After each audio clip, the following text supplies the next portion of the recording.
Why are we reading Walden anyways? Because we wanted to wake up deliberately uh, and go into the book. I wanted to live my life deliberately by going into the book Walden. I don't know. What was the reason?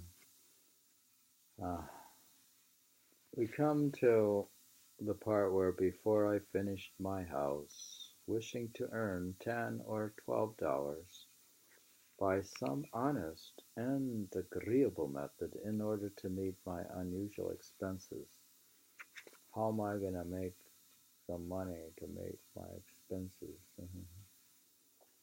I find out. I could plant beans, I think. I planted about 2.5 acres of light and sandy soil near it, chiefly with beans. I think I should go into the bean business, but also a small part with potatoes, corn, peas, and turnips. He's going to make money with beans. A whole lot contains 11 acres, mostly growing up to pines and hickories, and was sold the preceding season for $8.08 an acre. You can get an acre for $8.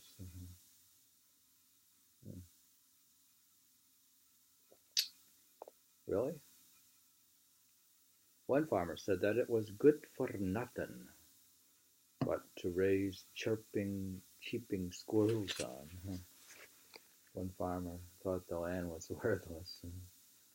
Maybe that's due to too many woodchucks. I put no manure whatever on this land, not being the owner, but merely a squatter, and not expecting to cultivate so much again, and I did not quite hoe it all once. It's very similar to a marijuana grower in the woods where he grows just in the woods somewhere, marijuana. He's a squatter. But now they have illegal marijuana.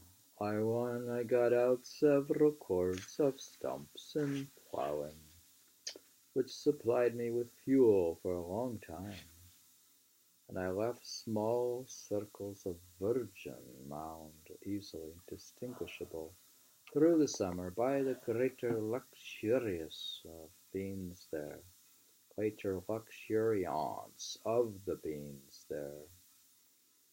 You think it's a greater luxury to have beans? The dead and for the most part unmerchantable wood behind my house and the driftwood from the pond had supplied the remainder of my fuel.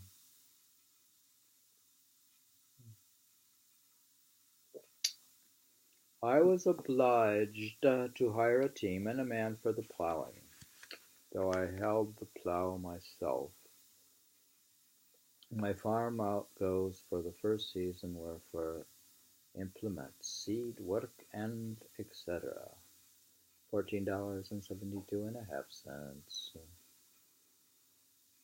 The seed corn was given me. This never cost anything to speak of unless you plant more than enough. I got 12 bushels of beans.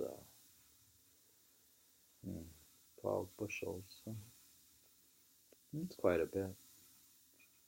But he had a lot of acres. And 18 bushels of potatoes. 18 bushels.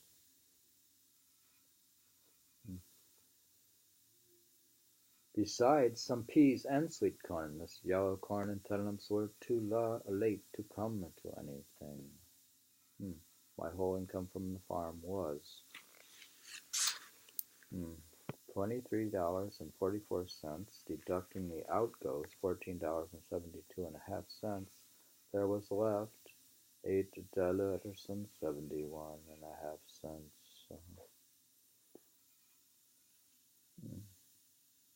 Would that cover my expenses in modern terms?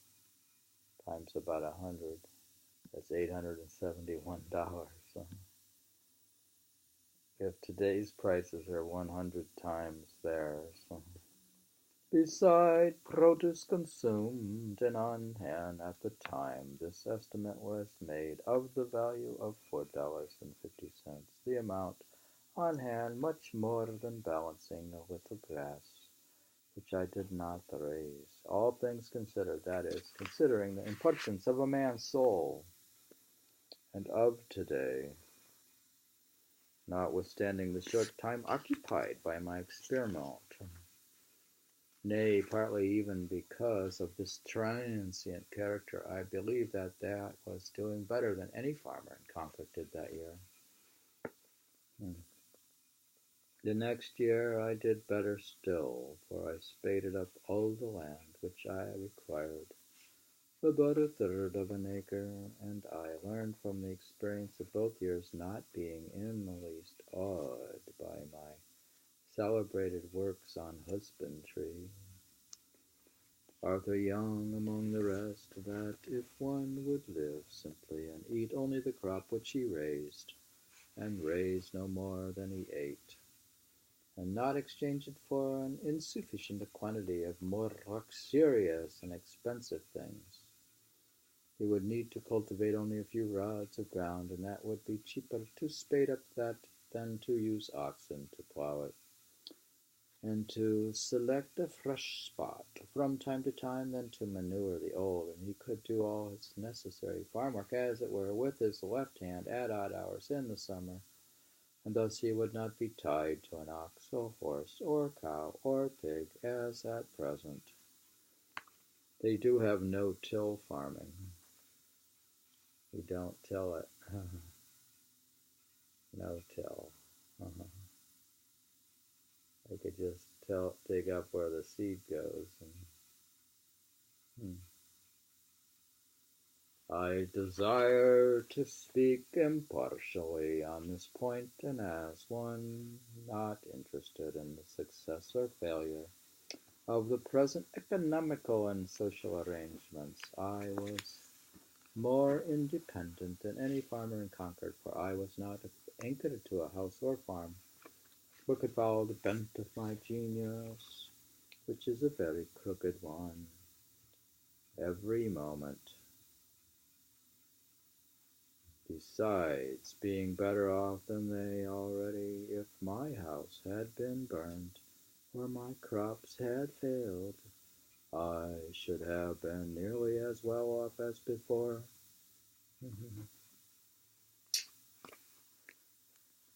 It's true. I am wont to think that men are not so much the keepers of herds as herds are the keepers of men. Do you think the possessions of a man keep him? The former are so much the freer. Men and oxen exchange work, but if we consider necessary work only, the oxen will be seen as to have greatly the advantage. Their farm is so much larger. Man does some of his part of the exchange work in his 6 weeks of haying, and it is no boy's play. Certainly no nation that lives simply in all respects. That is no nation of philosophers. One of philosophers comes from Pythagoras. And if we follow back the golden chain, where Emerson was reading Thomas Taylor, who was translating Plato and Neoplatonism, and Plato was following Pythagoras, and Pythagoras was following the Egyptian wisdom and Hermes.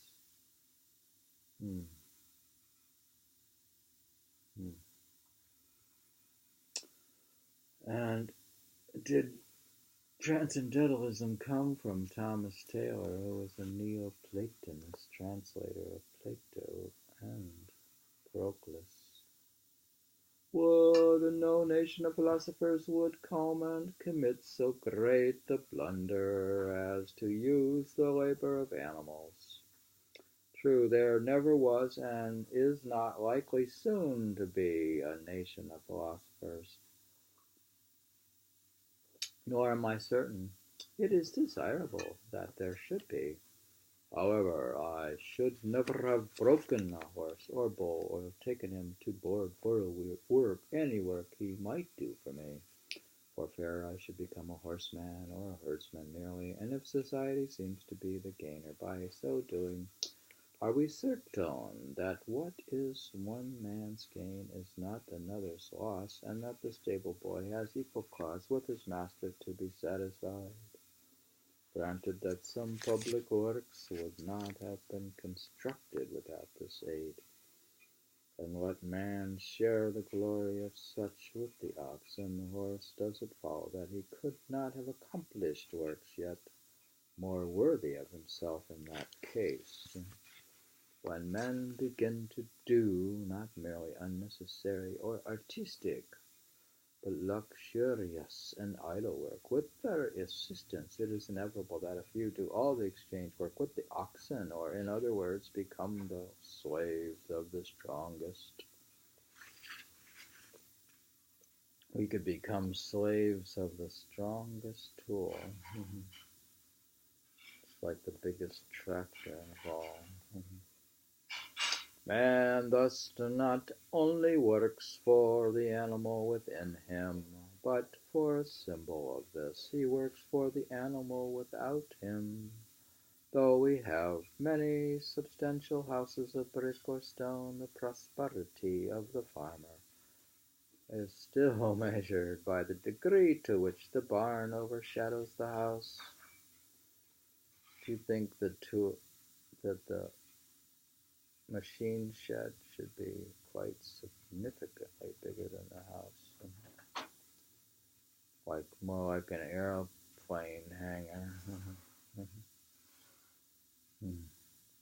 This town is said to have the largest houses for oxen, cows, and horses hereabouts, and it is not behindhand in its public buildings, but there are very few halls for free worship or free speech in this county.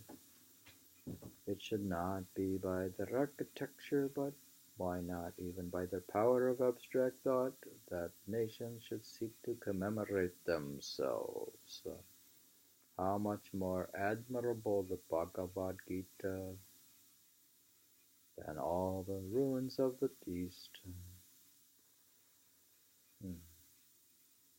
He's saying the books or the published works more important than the building.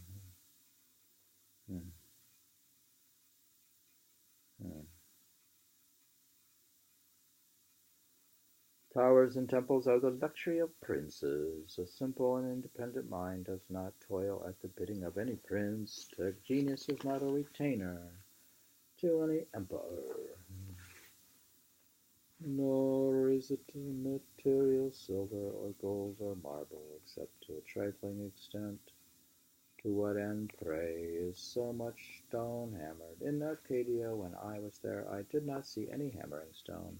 Nations are possessed with an insane ambition to perpetuate the memory of themselves by the amount of hammered stone they leave.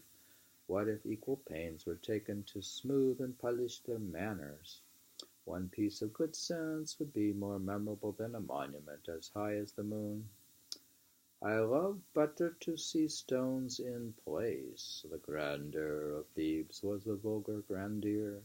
More sensible is a rod of stone wall that bounds an honest man's field by 100 gated Thebes that has wandered farther from the true end of life. The religion and civilizations which are barbaric and heathenish built splendid temples, but what they might call Christianity does not. Most of the stone a nation hammers goes towards its tomb only. It buries itself alive. As for the pyramids, there is nothing to wonder at in them so much as the fact that so many men could be found degraded enough to spend their wives constructing a tomb for some ambitious booby, whom it would have been wiser and manlier to have drowned in the Nile than given his body to the dogs.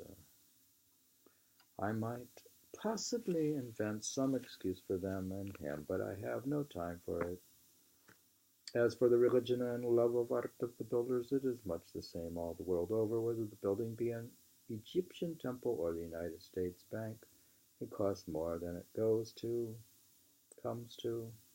The mainspring is vanity, assisted by the love of garlic and bread and butter. Mr. Balcom, a promising young architect, designs it on the back of his Vitruvius with hard pencil and ruler, and the job is let out to Dobson and Sons stonecutters. When the 30 centuries begin to look down on it, mankind began to look up at it. As for your high towers and monuments, there was a crazy fellow once in this town who undertook to dig through to China. He got so far that, as he said, he heard the china pots and kettles rattle, but I think that I shall not go out of my way to admire the hole which he made. Many are concerned about the monuments of the West and the East to know who built them. For my part, I should like to know who in those days did not build them, who were about such trifling. But to proceed with my statistics, by surveying carpentry and day labor of various other kinds in the village in the meanwhile, for I have as many trades as fingers, I had earned $13.34. The expense of food, he earned money by surveying. So, like most farmers, you have to earn money elsewhere to support the farm. So you get a job surveying, or you could do carpentry. Either surveying and carpentry and day labor of various kinds to support farming. I earned $13.34. The expense of food for 8 months, namely from July 4th to March 1st. The time when these estimates were made, though I lived there more than 2 years, not counting potatoes and little green corn and some peas which I had raised, nor considering the value of what was on hand at the last date, was rice, $1.73 molasses, $1.73 rye meal, $1.04 Indian meal, 99 cents and 3/4 cheaper than rye. Pork, 22 cents. Flour, 88 cents. Cost more than Indian meal, both money and trouble. Sugar, 80 cents. Lard, 65 cents. Apples, 25 cents. Dried apple, 22 cents. Sweet potatoes, 10 cents. One pumpkin, 6 cents. One watermelon, 2 cents. Salt, 3 cents.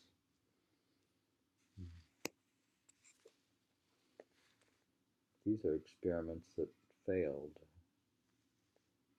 What?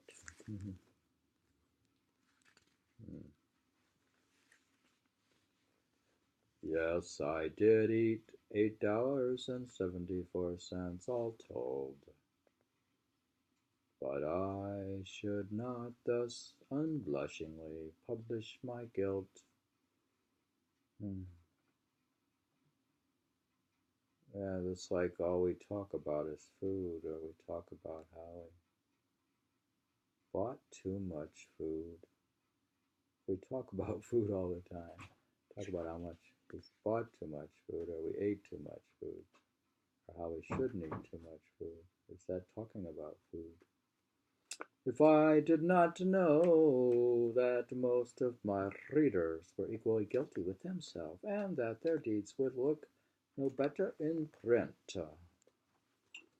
The next year I sometimes caught a mess of fish for my dinner, and once I went so far as to slaughter a woodchuck, which ravished my bean field. He slaughtered a woodchuck.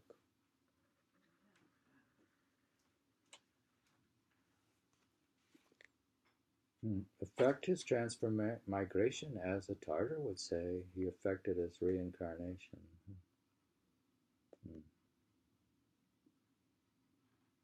And devour him partly for experiment's sake, but though it afforded me a momentary enjoyment, notwithstanding a musty flavor, I saw that the longest use would not make that a good practice. However, it might seem to have your woodchucks ready dressed by the village butcher. I think we read about the woodchucks in the biography. Not clothing and some incidental expenses within the same dates, though little can be inferred from this item, amounted to oil and some household utensils. $8.40. Incidentals were $8.40. Oil was $2, so that all the pecuniary outgoes, excepting for washing and mending, which for the most part were done out of the house, and their bills have not yet been received, and these are all more than all the ways by which money necessarily goes out of this part of the world were. This is an accounting class. House, $23.12 and a half. Farm, 1 year, $14.72 and a half.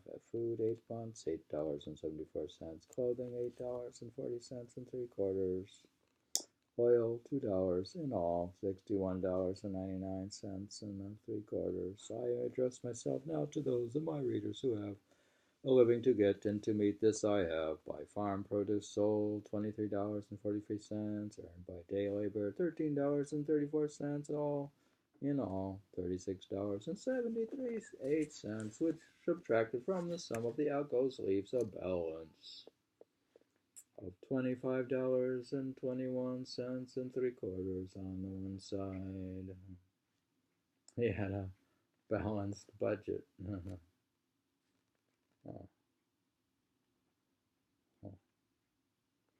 This being very nearly the means with which I started, in the measure of expenses to be incurred, and on the other, besides the leisure and independence and health is secured, a comfort of house for me as long as I choose to occupy it.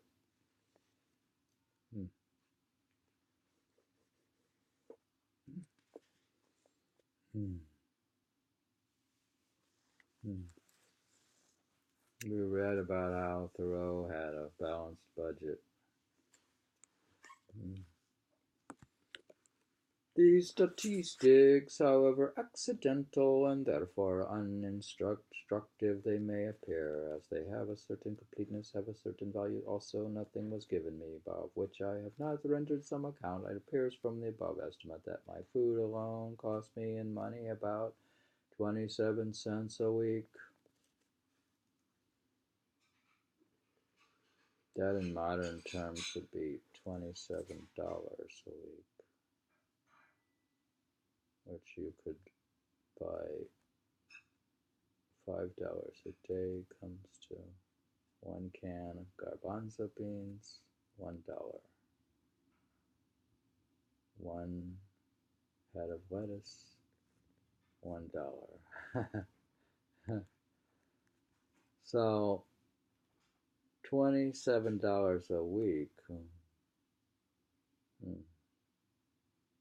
It's hard to live on $5 a day, but garbanzo beans and lentils. It was for nearly 2 years after this, rye and Indian meal without yeast, potatoes, rice, and a very little salt, pork, molasses, and salt in my drink water. It was fit that I should live on rice, mainly who loved so well the philosophy of India. We could also had, what do we have? We had black beans with rice.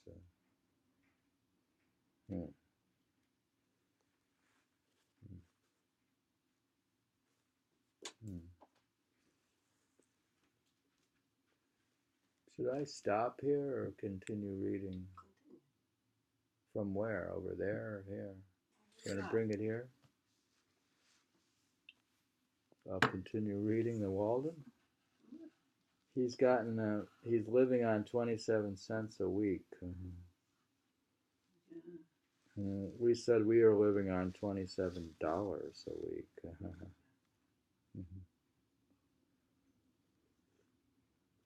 We got some garbanzo beans, and we got some lentils, and I met the objections of some inveterate cavaliers. I may as well state that if I dined out occasionally, as I always have done, I trust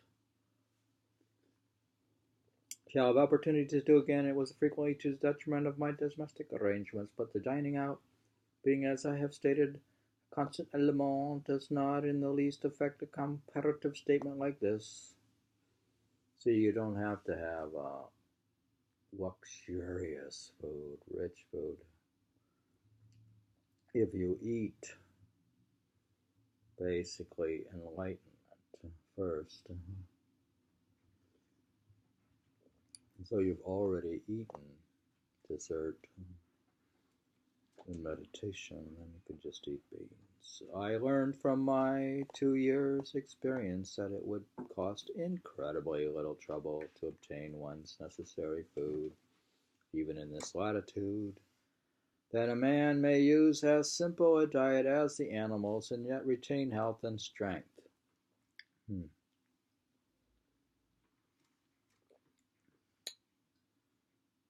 Should I come over there? It's hard to move. You can retain health and strength like an ox by eating wheat grass, basically, right?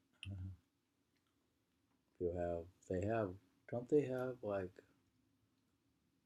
wheat grass at the juice bar? The sheep is also feeding on the grass, but it's not as strong as a bull.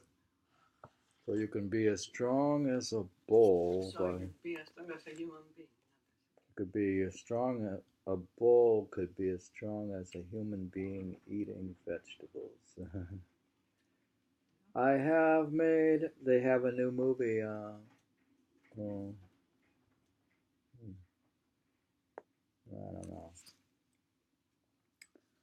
I have made a satisfactory dinner satisfactorily and on several accounts, simply off a dish of purslane. Portulaca olarachia. Purslane, dear? It says purslane. It's just a green plant, which I gathered in my cornfield, boiled and salted. I gave the Latin on account of the savouriness of the trivial name.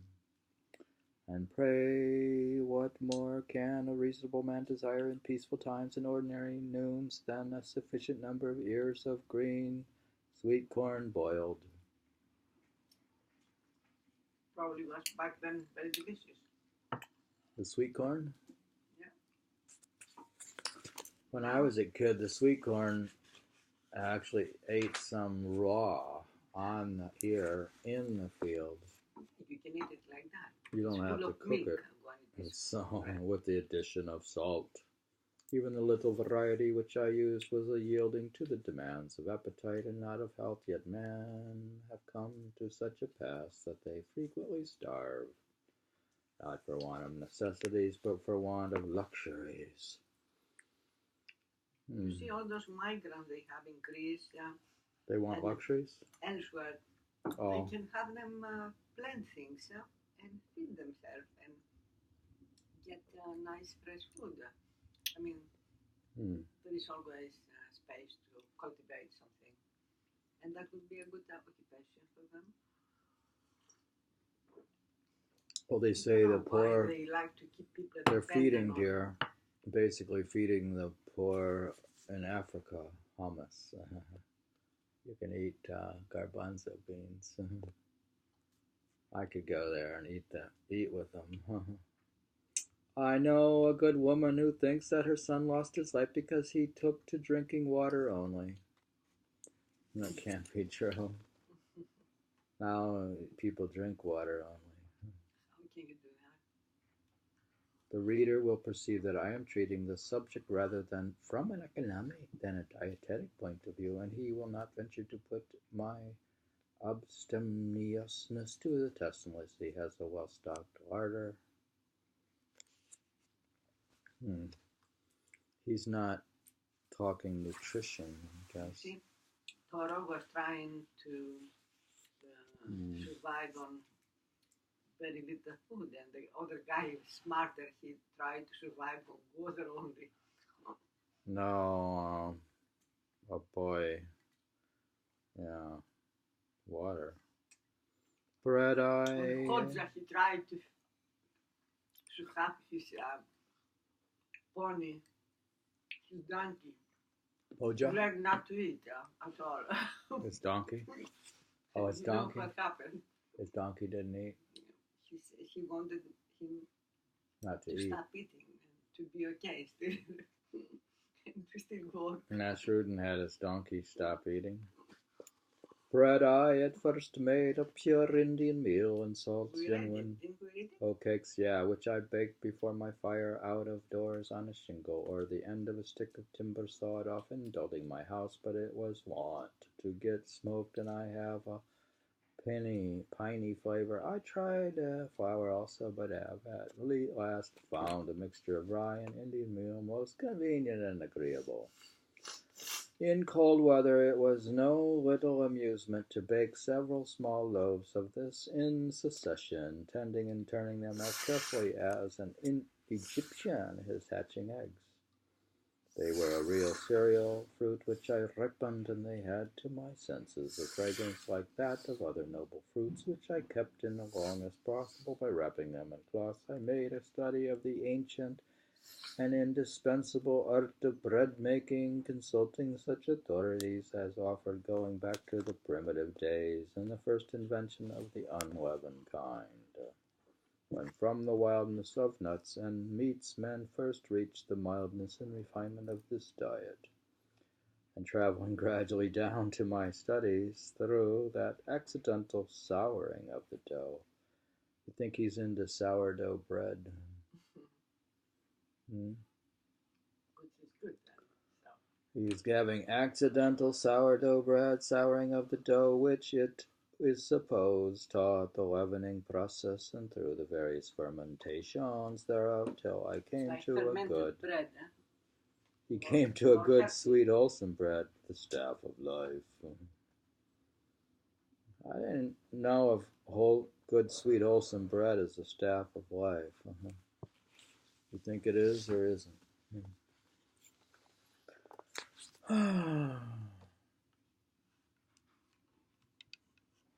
Some deem the soul of bread.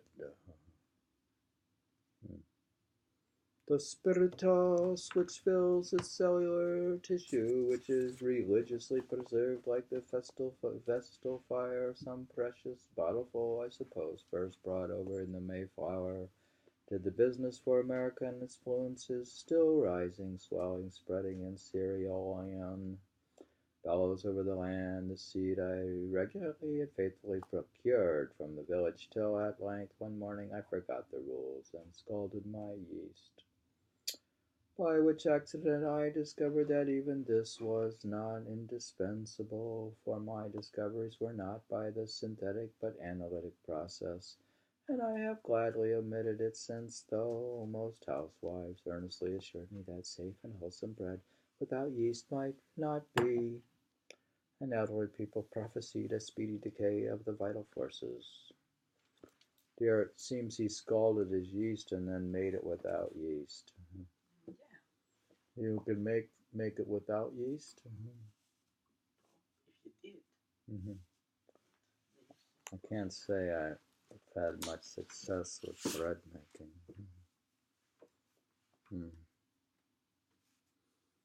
I could put that on my failure list. Oh, you just tried once, so big deal. He has written try down on and on, again and again.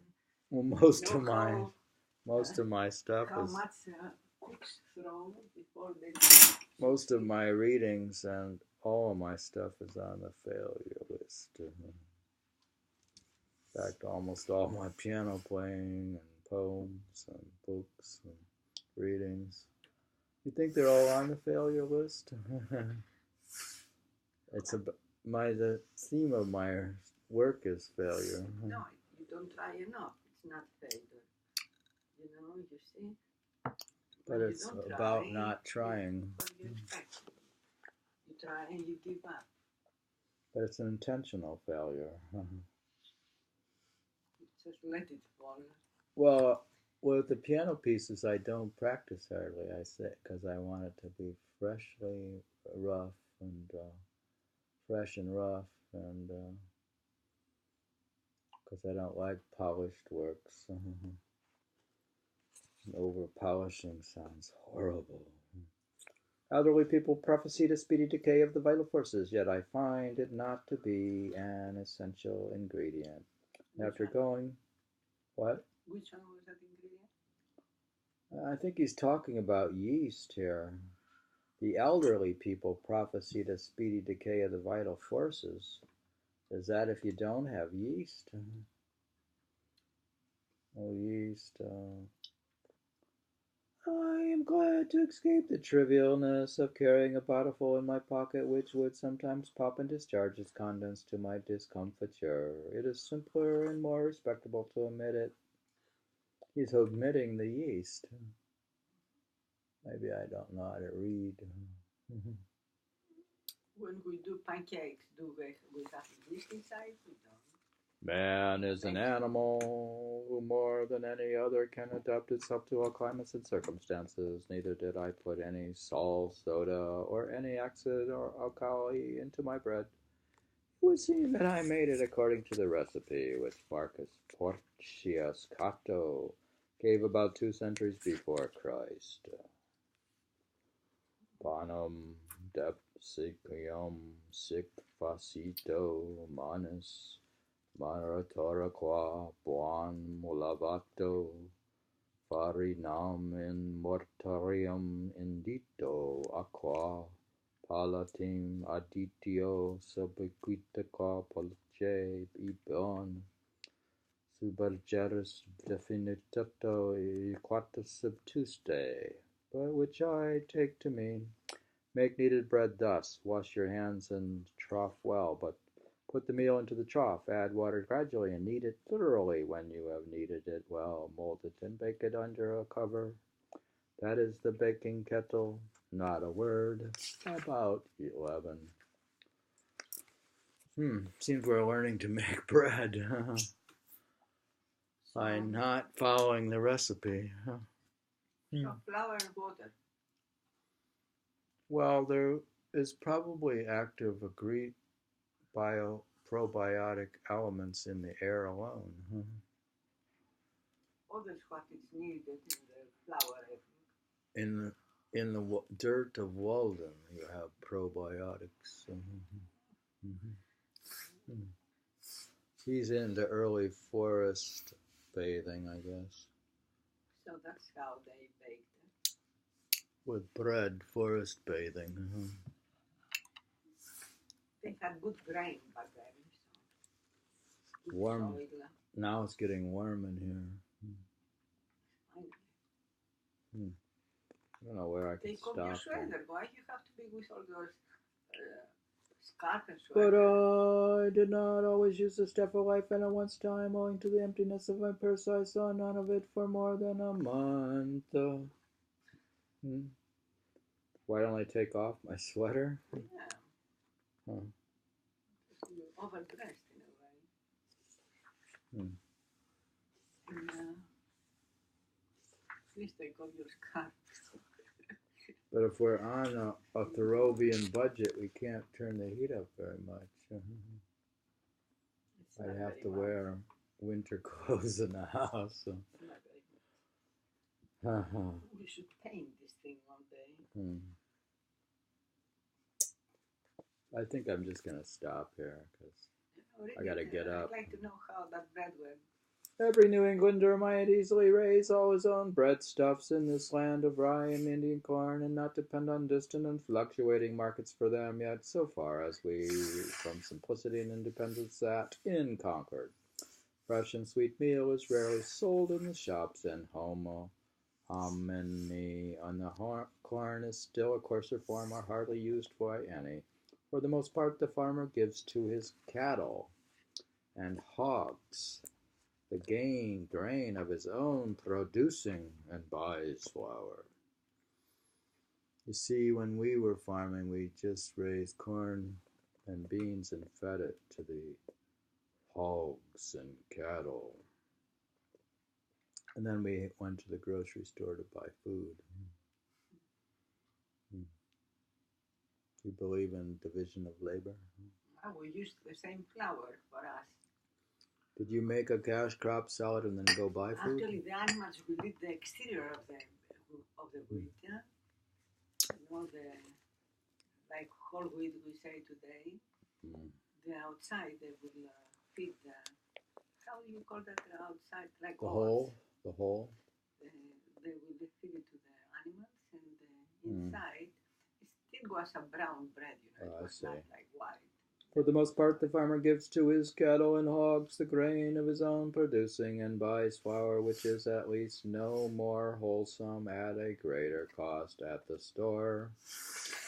I saw that I could easily raise my bushel or two of rye and Indian corn, for the former will grow on the poorest land, and the latter does not require the best, and grind them in a hand mill, and so do without rice and pork. And if I must have some concentrated sweet, I found by experiment that I can make a very good molasses, either of pumpkins or beets, and I know that I need it only to set out a few maples. Molasses, how can you make molasses from beets and pumpkins and meat and beets, and to obtain it more easily still, and while these were growing. I don't even know how they make molasses. He got maple syrup, dear.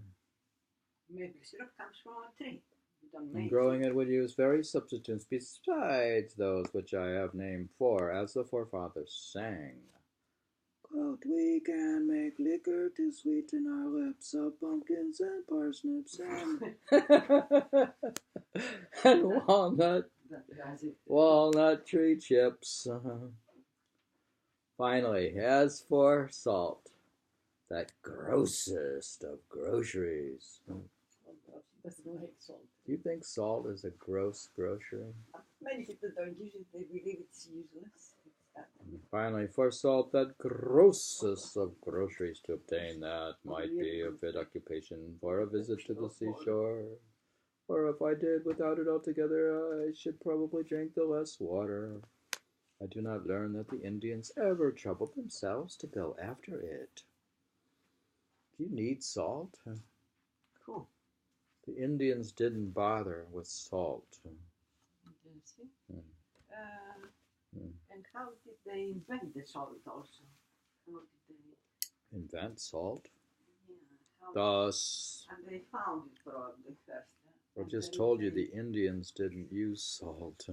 Well, maybe they did, but thus I could avoid all trade in butter so far as my food was concerned, and having a shelter already, I would only remain to get fuel, clothing and fuel. The pantaloons which I now wear were woven in a farmer's family, thank heaven.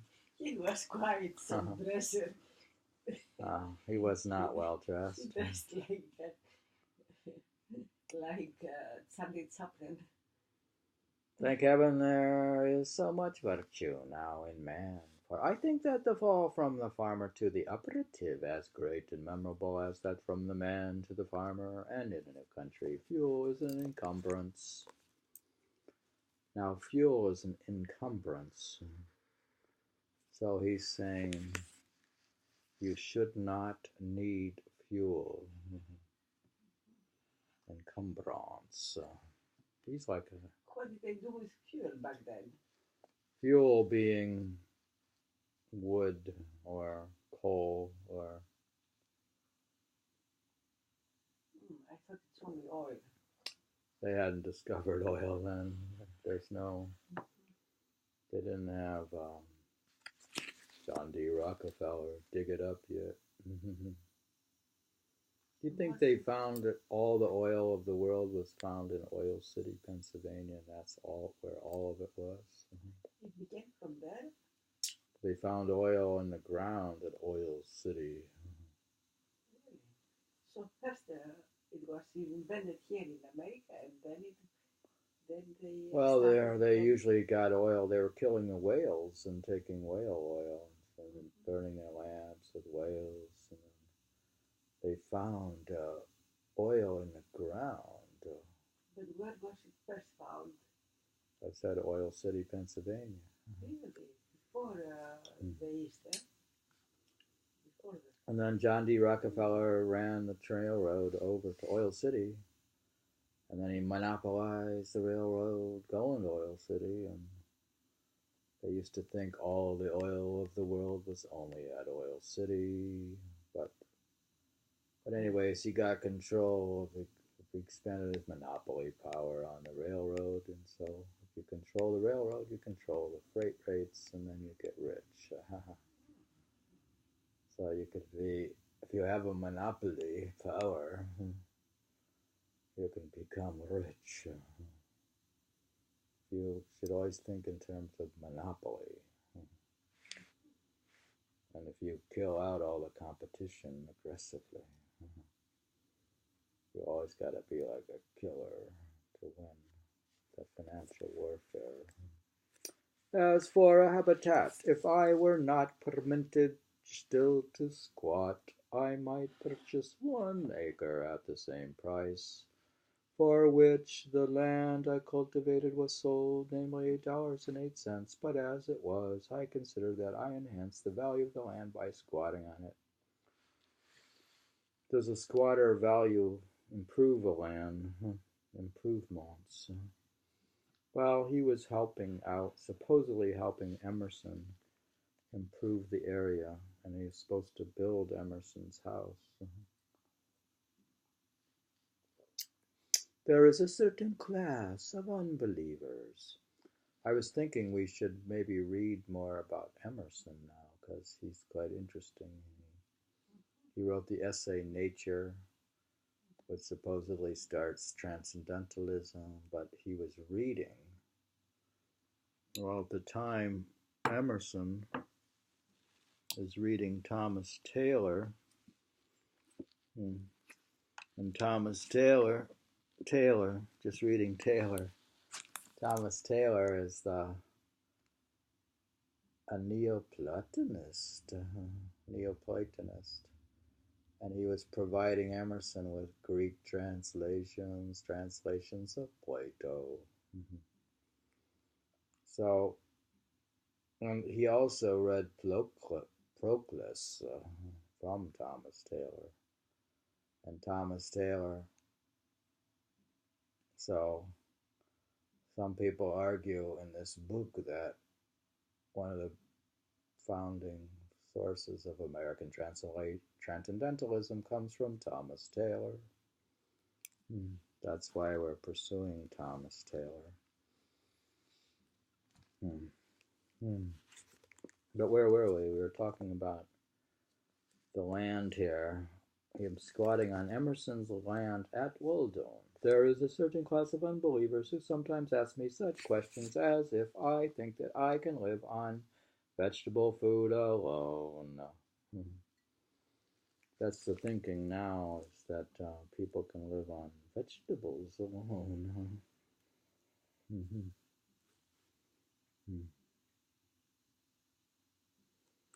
They think they can just be vegans. They have pride of veganism. Are you proud of being a vegan?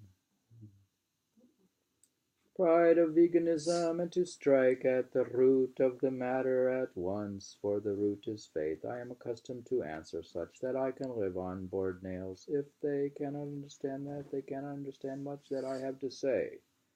For my part, I am glad to hear of experiments of this kind being tried, as that a young man tried for a fortnight to live on hard, raw corn on the ear, using his teeth for all mortar.